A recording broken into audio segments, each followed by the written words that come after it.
नमस्कार। एक और इंटीग्रेशन का प्रॉब्लम है हमारे सामने। e पावर 2x और sin 3x का मल्टीप्लीकेशन है। ऑब्वियसली आप इंटीग्रेशन बाय पार्ट के लिए जाओगे, लेकिन क्या हो अगर ये क्वेश्चन किसी बड़े क्वेश्चन के बीच में आ जाए ये स्टेप, और तब आपको ये सॉल्व करना पड़े, तो आप नहीं चाहोगे कि वहां से आप फिर से इंटीग्रेशन बाय पार्ट लगा के 5-6 स्टेप वहां पे यूज करो, क्योंकि वो क्वेश्चन पहले से ही बड़ा होगा, वो और बड़ा कर देगा। तो उसके लिए हम इसका जो डेरिवेशन से रिजल्ट आता है e पावर ए एक्स साइन बी एक्स वाला, वो शॉर्टकट पहले देख लेते हैं, उसके बाद हम लेंथी अप्रोच भी देखते हैं। क्योंकि अगर किसी सब्जेक्टिव पेपर में आए और ये क्वेश्चन हो, तो वो आपसे उम्मीद रखेंगे कि आप डायरेक्टली इसे नहीं बनाओ, बल्कि इसे प्रूफ करो इंटीग्रेशन बाय पार्ट से। तो पहले तो शॉर्टकट अप्रोच देख लेते हैं। शॉर्टकट क्या बोलता है कि दो तरीके के बेसिकली हमारे पास इंटीग्रल होते हैं। पहला होता है ई पावर ए एक्स के साथ साइन बी एक्स हो, और दूसरा होता है ई पावर ए एक्स के साथ कॉस बी एक्स हो। दोनों देख लेते हैं, क्योंकि कभी ना कभी दूसरा भी आएगा ही, और दोनों क्योंकि सिमिलर है। इस केस में हमारे पास पहला वाला है, तो वो ध्यान रखना होगा। देखो ई पावर ए एक्स अपॉन ए स्क्वायर प्लस बी स्क्वायर दोनों में आता है, ये बात सबसे पहले ध्यान रखना। जो चीज दोनों में आता है वो तो लिख लिया। इसके साथ कुछ मल्टीप्लाइड होगा प्लस अ कांस्टेंट सी, इसके साथ कुछ मल्टीप्लाइड होगा प्लस अ कांस्टेंट सी। और वो क्या मल्टीप्लाइड होगा? पहले तो यहाँ a होगा, यहाँ कुछ साइन होगा, और यहाँ b होगा। इसमें भी यहाँ a होगा, यहाँ कुछ साइन होगा, b। साइन को लेकर कुछ नेगेटिव बना लिया मैंने अपने दिमाग में, तो वहां पे माइनस साइन। कॉस को लेके पॉजिटिव इंप्रेशन है, तो प्लस साइन। ऐसा आप कर सकते हैं फॉर्मूला याद रखने के लिए बस। उसके बाद यहाँ क्योंकि साइन है, तो यहाँ साइन बी एक्स लिख दो, तो साइन आ गया तो कॉस यहाँ आएगा।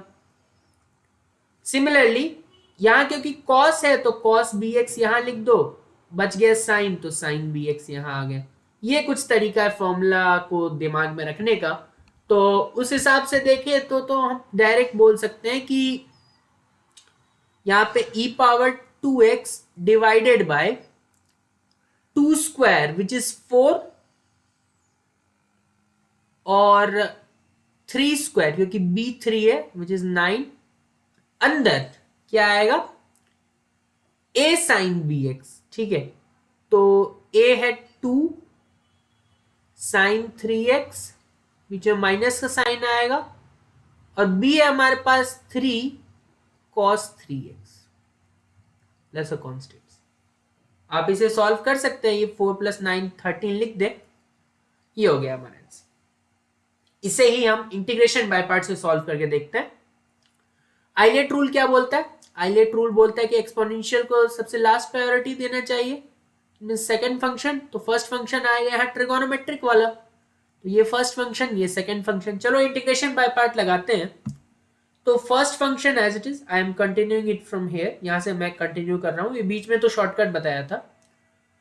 तो first function as it is, that means sine 3x as it is. Second का इंटीग्रेशन, तो सेकेंड का इंटीग्रेशन माइनस का माइनस इंटीग्रल का sign, derivative of first function, so d by d x of sine 3x, integral of second function. और हमारे पास ये जो derivative और इंटीग्रल का प्रोडक्ट आया है, इसका एक बार फिर से इंटीग्रेशन। तो अब चलिए सॉल्व करते जाते, जब तक ये सिंपल फॉर्मेट में आने जाए। तो यहाँ पे e पावर 2x का इंटीग्रेशन e पावर 2x ही होगा, लेकिन क्योंकि 2x है तो उसके डेरिवेटिव से डिवीजन होगा, तो हमारे पास क्या मिल जाएगा, e पावर 2x का e पावर 2x ही हुआ, लेकिन 2x में x का कोफिशिएंट जो 2 है उससे सिंपली डिवाइड कर दो, या फिर आप बोल सकते हो 2x के डेरिवेटिव से डिवाइड कर लो। ठीक है, तो ये हो गया, साथ में साइन 3x तो शांति से आ जाएगा। इधर क्या हो रहा है, इधर साइन 3x का डेरिवेटिव, ठीक है, साइन का कॉस होता है,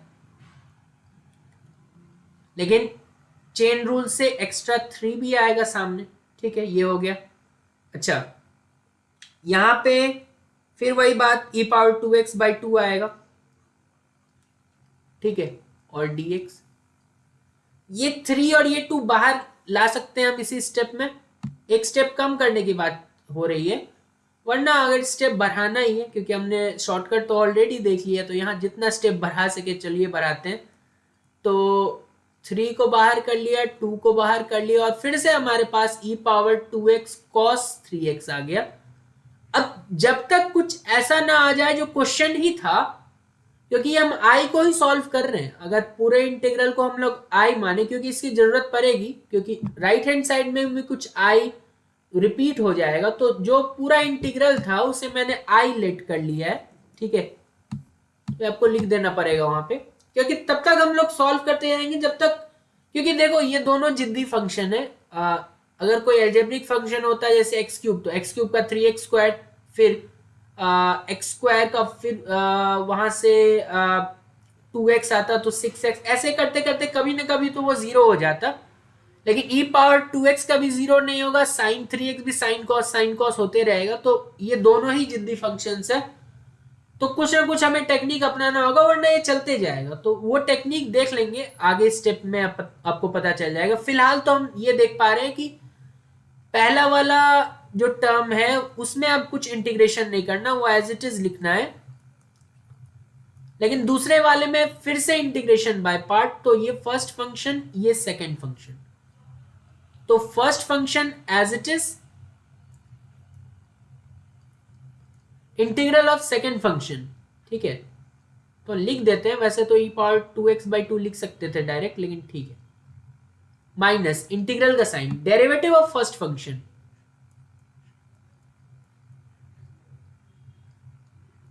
इंटीग्रल ऑफ सेकंड फंक्शन, ये दोनों का प्रोडक्ट आया उसका फिर से इंटीग्रेशन। और ध्यान रहे ये सब एक ब्रैकेट के अंदर था, इसलिए एक और ब्रैकेट, ठीक है। थोड़ा सा लंबा हो गया, लंबा इन द सेंस ये लाइन पूरा लंबा हो गया। क्वेश्चन तो है ही ऑलरेडी बहुत लेंथी, बोल सकते हैं, बहुत ज्यादा नहीं है।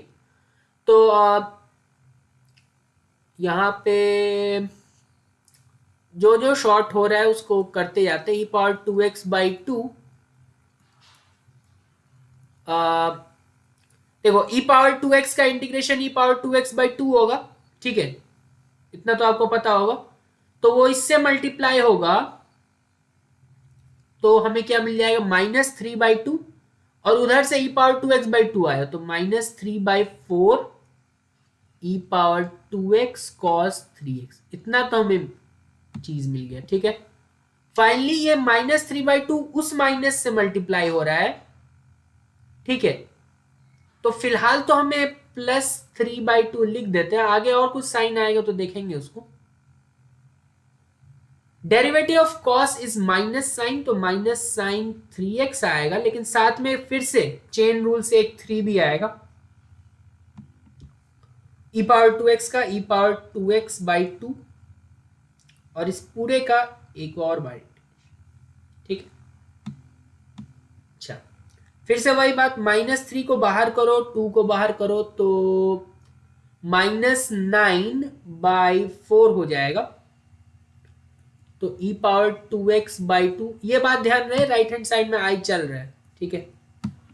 तो e power 2x/2 -3/4 e power 2x cos 3x, -3/2 बाहर आया तो ये -9/4 आ गया। और इंटीग्रल किसका है, e power 2x sin 3x। हमेशा दिमाग को खोल के रखना है इस क्वेश्चन में, कि जब भी वो i आ जाए, i मतलब जिस इंटीग्रल को हमने सॉल्व करना स्टार्ट किया तो उसे हमने i माना है, तो यही तो वो इंटीग्रल है जिसे हमने सॉल्व करना स्टार्ट किया था। तो क्या कर सकते हैं हम, क्योंकि हमने इसको i माना है, तो i को एक साथ कलेक्ट कर सकते हैं। तो ये चीज हमारे पास i है, राइट हैंड साइड में भी i आ गया, तो उसको लेफ्ट हैंड साइड में भेज देते हैं, ताकि i ही तो फाइंड करना है, तो कॉन्स्टेंट्स को अलग करके हम अपना आंसर बता पाए। तो i equals to e power 2x/2 -3/4 e power 2x, ठीक है। कुछ कमी रह गई क्या, आई थिंक साइन 3x लिखना मैं भूल गया हूं यहाँ पे, साइन 3x, ठीक है।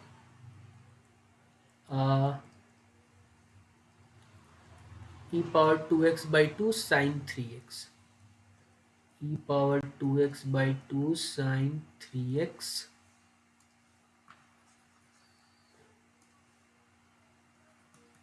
Sign 3x minus 3/4 e power 2x cos 3x, इतना तो लिख दे। माइनस 9/4 ये आई हो गया। अब इस 9/4 आई को उधर भेज दे तो प्लस में चले आएगा। I plus 9/4 I equals to e power 2x/2। कोई तीसरा भी अप्रोच हो आपके दिमाग में तो बताए, एक तो शॉर्टकट था, दूसरा ये कर रहे हैं। -3/4 e power 2x cos 3x। ठीक है, तो ये सॉल्व कर लेते हैं। 4i प्लस 9i, तो 13i/4 equals to e power 2x/2। Right hand side में तो अब कोई इंटीग्रल नहीं बच गया। ठीक है, तो -3/4 e power 2x cos 3x। आप कांस्टेंट की चिंता ना करें। मान लीजिए मैं यहां भी कांस्टेंट लिखा रहता, मान लेते हैं, तो लास्ट में क्या होता, उस कांस्टेंट में भी ये जो हम ऑपरेशंस कर रहे हैं वो होता, तो अल्टीमेटली वो कांस्टेंट ही रहता है, इसे लास्ट में एक बार लिख देंगे। तो अब ये जो 13/4 है उसको उधर भेजेंगे तो 4/13 हर टर्म से मल्टीप्लाई हो जाएगा, तो आई क्या हो जाएगा हमारे ई पावर 2x/2 साइन x या साइन 3x, साइन 3x है। तो इन सब चीजों का ध्यान रखना है। इससे मल्टीप्लाई कर रहे हैं 4/13, तो 4/13 इससे मल्टीप्लाई कर रहे हैं, तो आप सॉल्व कर ही सकते हैं इतना, इसको सॉल्व कर दें। ठीक है, और 4/13 multiplied by 3/4 e power 2x cos 3x, और प्लस c लिख देते हैं। पहले जो c रहा होगा उसमें 4/13 ही तो मल्टीप्लाई हुआ होगा, अल्टीमेटली वो c ही है अभी भी, उसको नया कांस्टेंट मान सकते हैं c1 लेट्स। तो वो सब आप कर सकते हैं, हम मेन इंटीग्रेशन पे ध्यान दे रहे हैं। तो i equals to 2/13 e power 2x sine 3x, और ये 4 कैंसिल कर दे, -3/13 e power 2x cos 3x plus. ठीक है, कुछ चेंज आ रहा है क्या? हमको तो जो ओरिजिनल हमने ट्रिक से निकाला था, शॉर्ट ट्रिक से, वही चाहिए, तो हम 1/13 कॉमन ले सकते हैं। ठीक है, और ई पावर 2x भी कॉमन ले सकते हैं। तो इतना चीज तो आ गया, और अंदर 2 साइन 3x आएगा, -3 cos 3x आएगा। बाहर वाला तो सेम दिख रहा है, अंदर वाला चेक कर लेते हैं, सेम है। 2 साइन 3x 3 cos 3x। हाँ ठीक है, तो देखिए स्टेप्स लगे हैं, थोड़ा मैं जूम आउट कर दूं तो दिख रहा होगा, थोड़ा लेंथी लग रहा है, मैंने जरूरत से ज्यादा ही स्टेप्स लिख दिए ज्यादा समझाने के चक्कर में, लेकिन ठीक है। कोई बोले एग्जाम में करना तो आप 5-6 मिनट करके इसको आप सॉल्व कर दीजिएगा, वरना चेक करने के लिए ये तो है ही कि इसके इक्वल आना चाहिए, वो तो आप जल्दी कर लेंगे। और मैं फॉर्मूला शॉर्टकट को भी याद करने का तरीका बता दिया कि e power x by a square plus b square दोनों में होगा। यहाँ साइन है तो स्टार्ट साइन से करो, जो बचा हुआ होगा उसके साथ कॉस मल्टीप्लाई होगा, या फिर कॉस से स्टार्ट कर रहे हो तो बचे वाले के साथ sine. A B C D तो आता ही है, तो ए के बाद बी, ए के बाद बी, साइन का कुछ निगेटिव इंप्रेशन बना हुआ तो माइनस, कॉस वाले में प्लस, बस। ठीक है, ऐसे क्वेश्चंस आप कर सकते हैं, ज़्यादा बताने की आवश्यकता नहीं।